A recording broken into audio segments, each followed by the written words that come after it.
D&D as we've known and loved it is dying, and here's what you can do to stop it.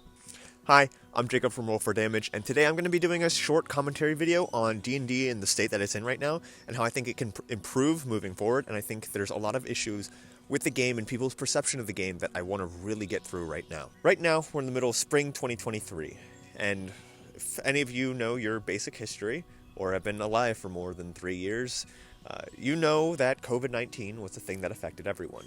And more specifically and related to this video, I feel like COVID had a massive effect on the D&D and TTRPG community as a whole. As many of us were forced to stay away from our friends, isolate ourselves indoors, everyone sought a need to escape. And as such, virtual tabletop emulators in which people could play their favorite TTRPGs with their friends from across the globe or from across the neighborhood were free to do so. And I think this was a wonderful opportunity for people to still interact with their friends in ways that they couldn't and used to be able to. And I think that since COVID has fallen, we have seen a massive rise in the success and acceptance of virtual tabletops. I think before people were adamant that they'd stay away from those things, that they wanted to have a real D&D game at a real table with real minis and maps and stuff. And I feel like people have moved away from that a bit. And I don't think it's necessarily a bad thing, but I don't know if it's necessarily a good thing either. And here's why.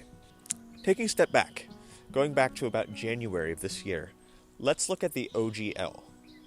You all remember that, right? The outrage that caused the entire internet to backlash at Wizards of the Coast. We had this epic hero versus villain moment where we struck down the BBEG, which was Wizards of the Coast, the vile Archlich destroyed, and us, the heroes, standing victorious. We thwarted their plans to take over the virtual tabletop empire, becoming this massive villainous monopoly, and ultimately helped thwart their plans to become the TTRPG that everyone played. And now you have all sorts of different games that are being produced. But all that aside, the thing I want to point out is the virtual tabletop. It looks so good. It looks immaculate. If it does all the things they're saying it does, if it has all the bells and whistles that they claim it's going to have, it looks phenomenal.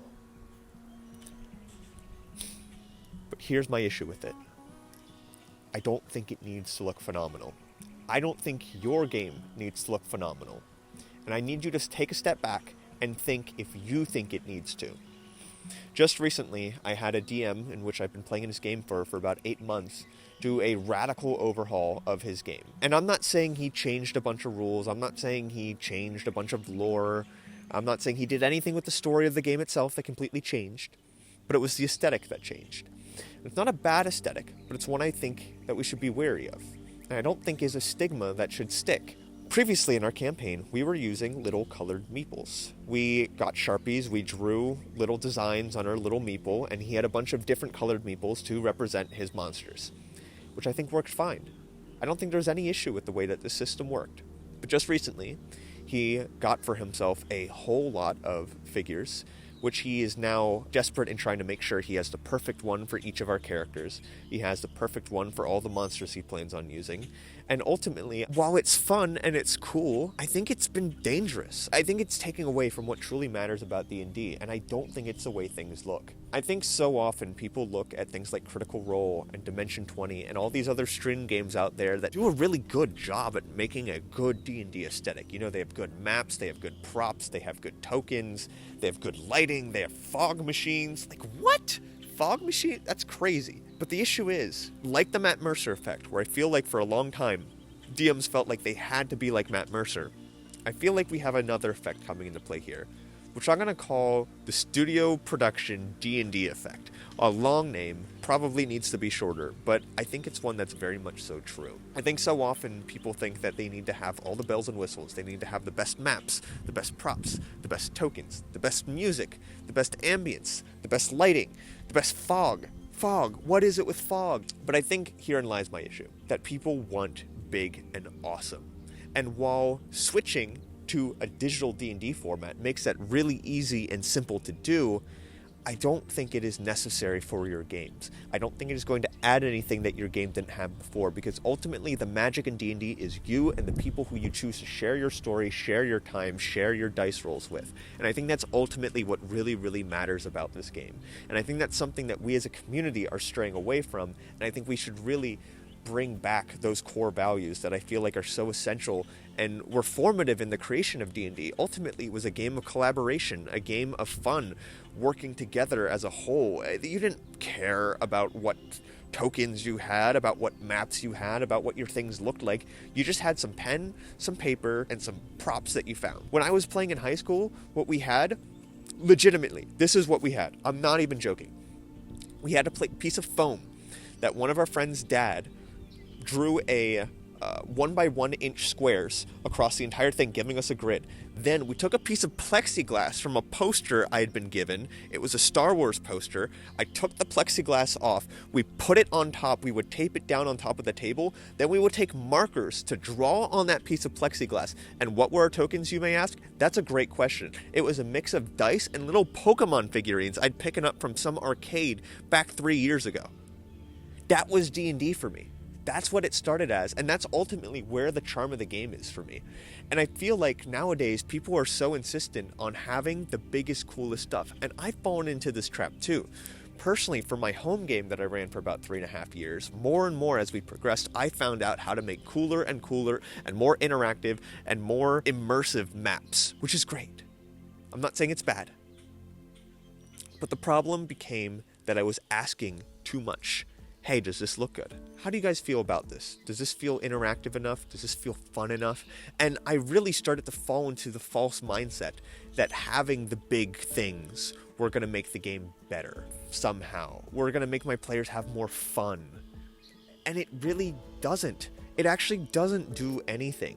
While it may look nice, while it may seem immersive, at the end of the day, it's really not what matters about this game.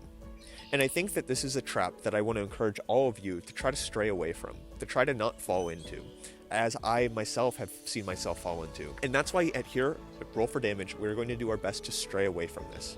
It is our mission to make sure that we really envelop what we feel truly creates D&D, which is the simplicity of it. And that's why May 13th, 10:30 a.m. EST is going to be our first streamed game. It's Saturday. What we really want to get across in this game, and what you'll quickly see, is the simplicity of things. Our maps may have digital technology integrated onto it because ultimately we are a digital game. All of our people are across the country or across the state. We can't all be in one place, but I don't think that should stop us from enjoying the game. But at the same time, I don't want to create the false impression that D&D needs to have all the cool things. I don't want to be another stream that tries to create all the biggest and best things, because at the end of the day, there's such a high bar that, one, we'll never reach, and B, I don't think we need to. So that's why we're dumbing it down, on purpose. We're taking the fundamentals of D&D, we're taking the fundamentals of the look and the aesthetic and the technology, and we're bumping it back to the 90s. We're taking digital assets, digital tools, digital maps, and we're making it look retro. And we're doing our best to make it look old-fashioned D&D for you, the audience, and for ourselves. To, one, remind ourselves the root of this game, and to you, the audience, remind you that you don't need all the bells and whistles to have a fun, enjoyable, fulfilling game of D&D. That you can just have yourself, some dice, a sheet of paper, a pencil, and some friends. And while I know that last one is kind of hard to find sometimes, I believe in you. Thank you for watching this channel. Thank you for watching this video. I hope you all have a wonderful day, and I hope that you join us for the stream campaign, our first campaign. If you want to watch the prequel to that series, we have a 3-part series. It's called Darkness Fading. It's up on our channel now, and there's actually a supercut movie which takes all the important narrative bits and throws it all into just one video for you. Hope you all have a wonderful day. Peace out.